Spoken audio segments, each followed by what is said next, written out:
Hi and welcome. So today is a very special episode where I have invited one of my good friends and a partner, Bradley Murphy from Murphy Tax. So basically, Bradley and his company are based in Australia and they're expert in international taxation as well as accounting inside of Australia, and they're also registered as international tax lawyers in UK. So in-depth expertise when it comes to relocating abroad and getting yourself untangled by the local tax authorities, especially when it comes to ATO. Almost most, or I would say all of my clients, when they're moving out of Australia, they do coordinate with Brad, and I take care of setting up the structures in UAE, but Brad and his team at Murphy Tax helps us detach the clients from the ATO. And in addition to that, Brad and I, we used to both work for Deloitte. Brad used to work for Deloitte Australia. I used to work for Deloitte Middle East. That's where we got our initial set of expertise, and then we both ventured into similar businesses as just two other part of the world, two other side of the equations. So what I thought was to bring Brad on board today to ask most prominent questions that people have when they're leaving Australia, especially in terms of the local accountancy, the taxation, the funds that they have in Australia, how do they deal with that if they have existing businesses, if they're moving existing businesses, they're moving families, they're moving properties, if they leave properties behind. These are like some prominent questions that people have, and the people, my clients, they want to make sure that when they're leaving Australia, they're doing it in a proper way so that they're properly detached, the ATO does not come back after them. And certainly for that, we need expertise such as Brad has. So we will shoot right away some questions, but welcome Brad, and if you want to add something to it, happy to do it. Yes, thank you, Shiraz, for the kind introduction. Pleasure to be on the podcast today. Thanks for having me. Yeah, I mean, that's a great summary of my background, my company's background. As you mentioned, I'm an international tax lawyer, an Australian tax lawyer based out of Melbourne and Sydney. We focus on Australian international clients and expatriates that do relocate around the world, especially to the Middle East. And as you mentioned, we do a lot of work with yourself just to make sure that they obviously live in the Australian tax system in the most effective manner, and they're compliant, and then tax planning for their move to the UAE. So Brad, to start off, can you please briefly explain what is the concept of when we talk about becoming a non-tax Australian resident? What is it all about? What is the goal that a person would try to achieve pursuing this? And just for someone who does have no idea about something like that, can you give me a brief overview of a beginner's perspective of what is the goal here? What do you try to achieve? So Australian tax residency is really key to international tax planning and one's international tax exposure in Australia. Now, effectively, if you're an Australian tax resident, you pay tax on your global income, so your Australian income, plus any worldwide income. And obviously, the Australian tax rates are very high, up to 47% on income over 180,000 Australian dollars. So Australia is a high tax country. So if you're an Australian tax resident, you are subject to Australian tax on any income you have, even if you've got a UAE company, a US company, for example. If you're living in Australia, that is all inside the Australian tax net. Now, in contrast, if you can become a non-resident of Australia for tax purposes, then you don't normally pay tax on your foreign income. So if you move to the UAE, for example, and run a UAE business, or employed from over in the UAE or anywhere in outside of Australia, you won't pay Australian tax on that income, which is normally a key goal for our clients. And once you are non-resident of Australia, you only pay tax on any Australian source investment income after that point, which is effectively any bank interest, rental income from property in Australia, or dividend income from shares in Australia. That's why it's so important. And it's also, as an Australian citizen or Australian permanent resident, it's relatively difficult to break Australian tax residency. And when I say difficult, it can certainly be achieved, but it's not as simple as just leaving Australia for a few months of the year and becoming non-resident. You really need to make a semi-permanent move out of Australia for at least 2 years and cut your ties to Australia. Thank you. Thanks for the initial introduction. Certainly, that's where I want to go next. Can you briefly explain to me, if someone who wants to achieve non-tax residency status in Australia. First is, what are the requirements? And assuming that the person qualifies for those requirements, what are the steps involved in doing it? And certainly within the steps, you can add whatever we do in the UAE side to complete the equation. But the idea is, what are the requirements and what are the steps to achieve it? And the next question you can go after that is the timelines. Sure. Yeah, it's a good question. So, in terms of the steps involved to cease Australian residency and the key test, the real key test for Australian citizens and Australian permanent residents is they need to establish what we call a permanent place of abode overseas, and that's the key test. So Australia's got three key tests of residency. One is the 183-day test, which most people know about. If you spend more than half of the income year in Australia, you're automatically an Australian tax resident. The other one is if you're residing in Australia, and that's normally more relevant for foreign people that come to Australia. But the real key test for Australians looking to move to the UAE, for example, is this permanent place of abode test. And that test says that effectively you need to demonstrate to the Australian Tax Office that you've got a permanent home in the UAE and outside of Australia. So it's got to be in the one country. You can't just be moving around, every 6 months or so. It's got to be a long-term home. And in terms of evidencing how you establish a permanent place of abode out of Australia, you basically need to have a long-term visa. Look at the UAE as an example. In the UAE, you need to have employment or a business in the UAE. Certainly long-term accommodation, a lease or own property over there in the UAE. Ideally, your family would also go with you if you've got a spouse or kids. So, that's the overseas side, and you need to basically make it your home for at least 2 years. Like 2 years is a real minimum period. So if you're going for under 2 years, it's likely you're still an Australian tax resident. So 2 years is the sort of minimum time to satisfy. And then on the Australian side, it's also important that you're cutting your ties to Australia. That means if you've got property in Australia, it's rented out or sold before you go. Certainly you want to cancel any leases, residential leases. And also really important that you notify your banks in Australia and any government bodies that you've left Australia, so Medicare, the electoral roll, and having all your possessions shipped over as well to the UAE. In terms of Australian investments, you can still keep Australian investments if it's Australian shares, your super private investments, property as well.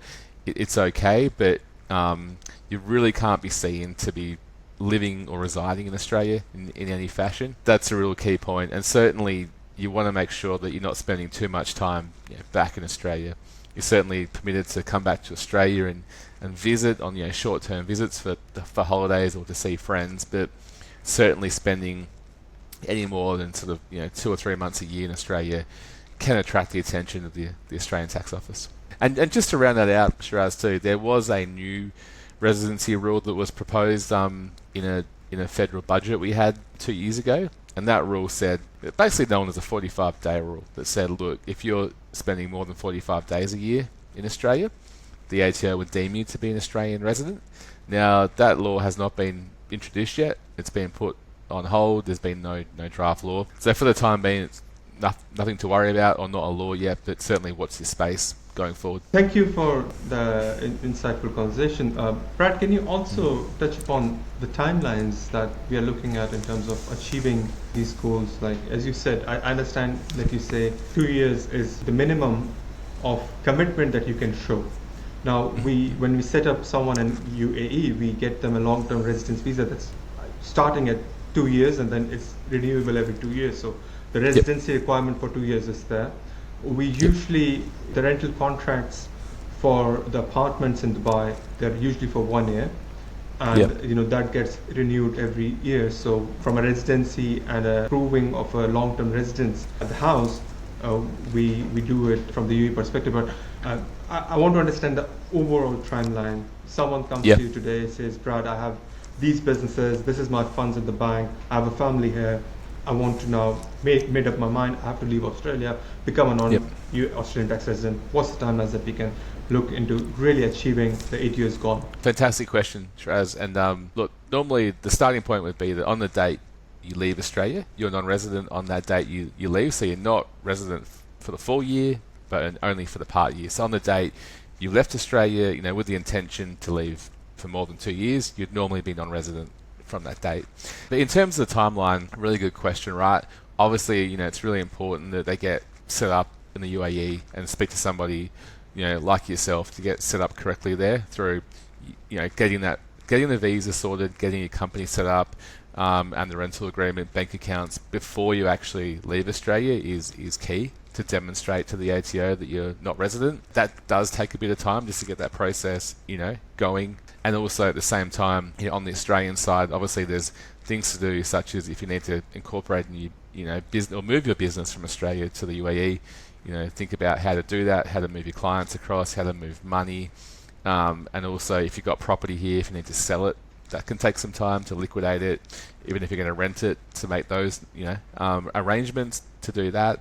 So look, normally we recommend a good solid 4 to 6 months to get the process happening, just to coordinate the overseas side, as you would know from your end, can take a little bit of time. Also get all your loose ends in Australia in order, and really important to speak to something like an expert like yourself, me, on both sides, to just make sure that you've got the right people looking after the overseas side and the Australian side as well, because they very much go hand in hand. And just to round out that question as well, in terms of the way you tell the ATO that you've gone non-resident, it's really important to actually notify the ATO that you're not residing in Australia. The way you do that is on your departing Australian tax return for that year. So for example, at the moment, obviously the Australian tax year ends 30 June. We're in a 2024 Australian tax year now. The way you would tell the ATO would be to file a 24 tax return, and on that return it says, have you ceased to be resident of Australia during the year? And you need to tick that box there. But it's obviously really important that you have the right advice and backup to support that return, that you are non-resident. It's a really key focus area of the Australian Tax Office, and they're quite sophisticated in terms of their ability to data match through money transfers into Australia or immigration records and people coming in and out of the country. So yeah, you just want to make sure you really get the proper advice before you leave. Obviously, we have touched upon this question earlier, but I want to bring it back into the conversation about how someone can really prove their intentions, that they have moved out abroad, they have established a permanent place of residence, and of course, one of the things you said that we have to prove it's not moving around every 6 months. It's one part of the world, and what documentary evidence would be required to show that? And we do get some clients who establish their base in UAE, as if their business, their banking, their permanent home is in UAE, but they also like to travel around. So 2 months in Europe, 2 months in Indonesia, or Portugal, Turkey, and South America. So, does that affect how they have structured it, even though they have everything built in UAE, but they're still traveling around? Yeah, that's a really good question, right? I guess, especially in the sort of post-COVID times, it's very common for people to digital nomads, I guess, and move around a lot of different countries, or just for lifestyle reasons, spend 6 months or a year in sort of various countries. That would not satisfy the non-resident criteria with the ATO in Australia. So, and it's a really important distinction too, right? That, if you're spending 6 months or a year in a country and you move around, it's not going to be enough to be non-resident. You really need to have that permanent home and permanent place of abode in the one country. But having said that, to your point, you can still obviously travel from the UAE. Obviously, like as you would from Australia, right? You can have your home base there, and you're free to move around the world and spend time visiting, holidaying other countries. But you just need to demonstrate that you've got your home, your accommodation, your business, your visa set up in the UAE. And that's a really key point. So if you look at the real important 4 things on the UAE side to demonstrate that's your permanent place of abode, it's really like the visa, the 2-year visa, as you mentioned, is the really, really important thing. Secondly, demonstrating that your employment's in the UAE, or if it's a business, you've incorporated a company over there that you're operating through. Having the accommodation is absolutely key. You need to have a long-term lease for more than 6 months, that you're either renewing every 6 months to a year, or ideally buying property over there. And fourthly, ideally, you have your spouse or kids come with you as well. That's a really sort of key four elements to look at. Now, once you've done that, of course you can travel, spend some time in Europe, the US for business, for pleasure. That's fine, but you still need to have the base as the UAE. And that sort of looks after the overseas side. It's also important to demonstrate that you've cut your ties to Australia as well. And this is equally as important. And that's, as I mentioned before, if you've got a property, it must be rented out, can't be vacant. You need to also really limit your days in Australia, because you do have that 183 day test. It's automatically going to make you an Australian resident if you spend more than 6 months of the year in Australia. But it can be less than that because of this test I mentioned, this permanent place of abode test. It does look at how many days you spend back in Australia. So certainly recommend not spending too much time back in Australia. And when you do come back to Australia, really making sure that you're in short-term, temporary type accommodation, Airbnbs, staying with friends, not moving back into your home and living there. And then it's really important to go through the processes in terms of telling your bank that you moved overseas, updating your address, telling the Australian electoral roll, telling Medicare, the Medicare body in Australia, telling your private health provider that you've left Australia. If you've got possessions, make sure they're in storage or being shipped overseas. So, things like that are really, really critical. Do you, when the clients are moving in this particular manner, do you also provide them these checklists of the things that they can, or provide guidance on their particular situation, on bank, residency, insurances, these kinds of things? Also, does that comes under your guidance as well? Yes, it does. Yeah, for sure. So as part of our advice and our guidance, would step through that checklist with our clients to make sure that they've done those things correctly. So our advice is very much holding the client's hand through that process to guide them through that checklist. So it's as I mentioned, really important that all these factors have been done correctly. So as part of our advice and client engagement, would step through the client with that checklist. Yeah, and obviously working with somebody like yourself is really key as well, right? Because it's really, really important to have the overseas side going smoothly as well. Indeed, yeah, true. Yeah. So my next question is that, assuming that someone has moved to Dubai from Australia and they have started economic activities, they have income coming into the UAE company, they have purchased properties and they have rental incomes. So how can they assure that the income that is being generated in UAE, it does not comes back to be taxed in Australia? And what are the things that they need to be mindful of during this transition period of leaving Australia, setting up in UAE? Of course, the first day that they land into UAE is not the day that the ATU has gone out of their head. So can you guide a bit more on that? Like what key things a person should be careful of during the transition period, and what would be the implications of taxation for ATU on the income that is generated in Dubai during that transition period? Yeah, sure. Very good question. So the key point would be, look, once you've become non-resident of Australia, and you're operating through a Dubai business or UAE business, the income from that business won't be taxable in Australia as long as you're certainly non-resident and you're doing the work from the UAE. So that's obviously the goal for a lot of our clients, is to get that outcome, and it's certainly very much achievable to do that. So once you've got a UAE company and you're trading through the UAE business, if it's a business, that income that's paid out from that business by way of salary or dividends, that income would not be taxable back in Australia as long as you've definitely ceased residency of Australia. So that's obviously the goal, right, for a lot of our clients. Now, the really important thing to bear in mind is that transition over to the UAE. It's obviously really common that normally our clients would have an Australian business, they're trading through an Australian company, and then they look to transition that business or start a new arm of that business overseas. Now, it's not, unfortunately, not just as simple as just moving all your sort of intellectual property or staff from the Australian business and getting set up in the UAE, and for a couple of reasons. I think this is the biggest thing we find that gets overlooked by clients. They normally think, look, I'm in Australia, I'll get set up overseas, start a company, and I'm outside the Australian tax net. And that's not how it actually works, like legally. So there is an exit tax that applies when you leave Australia, and that looks at the value of not only any private investments you own, like crypto, shares.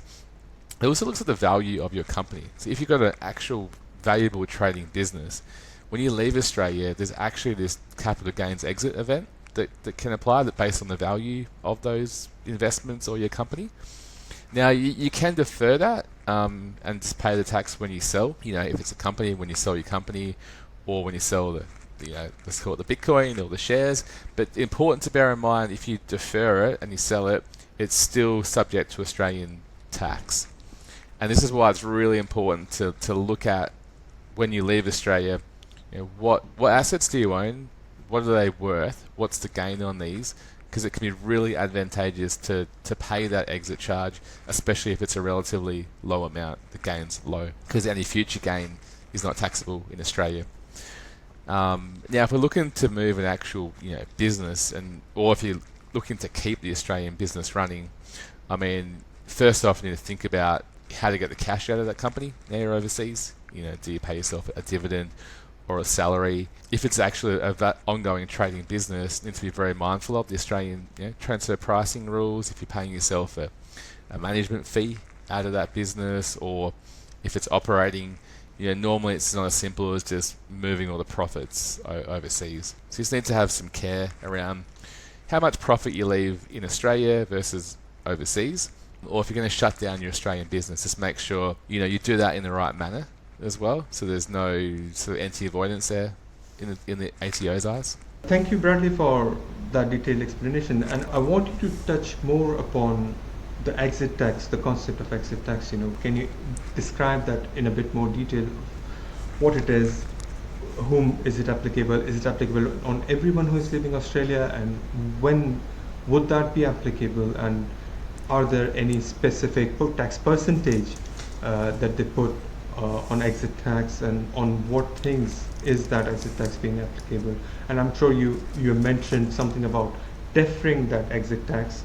So can you also explain a bit more about, is it has to pay at the time that you have left Australia, or there would be some buffer before that's due? Definitely, Shiraz. I think the exit tax, as I mentioned before, is often overlooked by clients. Now, if we look at first off what assets it actually applies to, right? So the exit tax does not apply to Australian property, so it only applies to non-Australian property assets you own, and that would normally include shares if it's on the ASX, or US shares, cryptocurrency, or if you've got shares in your own business, your own company. Okay, and that's normally the one that does catch people out. They've got a valuable business in Australia that does form part of the exit tax. Now, how it works is that it's calculated at the time you become non-resident. So it looks at when you become a non-resident on that day, what is the capital gain on all those investments. Okay, and look, that's normally pretty simple, right? For a share, even Bitcoin, you look at, okay, what did you pay for it versus what is it worth now, and that's your capital gain. And you also get a discount 50% reduction on that gain if you pay the exit tax, because you held the shares or investments for more than 12 months. So normally you look at it going, okay, on Bitcoin, on crypto, on shares, if the gain's relatively small, or it could be a loss too, then you would normally elect to pay it, because it means that when you sell the shares or Bitcoin going forward, there's no more Australian tax. And then the rate that applies to that would be normally 23.5% on the gain, if you're on the top marginal tax rate in Australia. Now, if you were to, you don't have to pay that exit tax. You may elect to defer it and not pay it. I guess the downside to deferring it would be any future growth of the investments remains taxable in Australia, and B, you still pay the tax when you sell the investments, and you don't get that discount capital gain for the period you're overseas. So normally it's a recommendation, if you can, to try and pay that exit tax if it's manageable. And to answer the other question, which is a good one, does it apply to every country? Not necessarily. Some tax treaty countries, for example, the US and the UK, if you leave Australia and you reside in the US or the UK and you sell a capital gains asset, then the tax rights revert to those countries, the US and UK. But of course, there is no treaty between the UAE and Australia, so that doesn't apply. So it's really important to look at it if you're moving to the UAE. And where it can be more problematic, if you like, is in the context of a business, a trading business.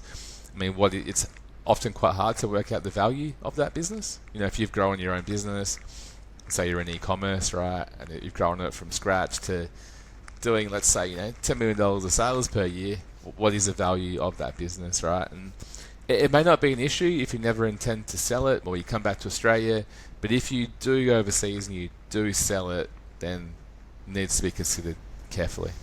So thank you for those insights, Brad. Can you briefly explain to me what are the common challenges or misconceptions people have in regards to transitioning or becoming a Australian tax resident, and how those can be addressed? Yeah, that's a really good question to end on. There are a lot of misconceptions, I think. I mean, obviously, it's very much possible to become non-resident and get the goal most people are achieving. But in terms of misconceptions, like the first one is what we spoke about before, is like a short-term exit or short-term departure from Australia would not be enough. It needs to be a real permanent move for more than 2 years, and also in the one country. I think the biggest thing we see probably with clients, misunderstanding that, is that they tend to, as we said before, jump around a number of countries. They might spend some time in Portugal, some time in Spain, some time in Indonesia, for example, and that's normally not enough to meet the non-resident criteria. And I think getting that long-term visa is the other big issue. I mean, at the moment, there's a lot of short-term digital nomad visas around for 6 months, as you would know, but not many countries offer a more permanent visa, and they can be quite costly.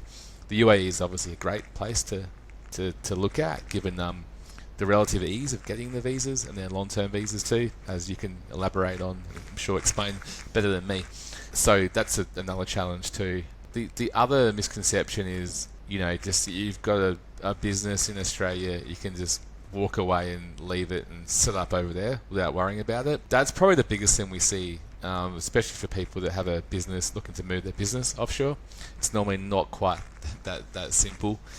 And the other issue too would be clients that have Australian property, which we haven't really touched on, in terms of if you have a main residence back in Australia and you sell that property from overseas, you pay full capital gains tax on it in Australia, even in your main home. Whereas if you're an Australian resident, you pay no tax as your main home. So they changed that law 2 or 3 years ago now to basically, to hit expats pretty hard on selling Australian property. So something to really think about if you're going to go overseas.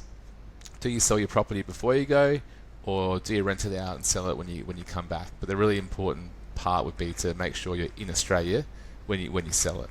Thank you, Bradley. I appreciate your time. It was a very insightful conversation, and I'm sure my viewers would have also benefited from it. Of course, I look forward to working with you as well, and so as my clients and my viewers. And I appreciate your time today. Thank you, Brad.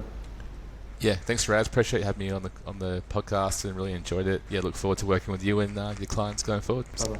Have a good day. Bye. You too.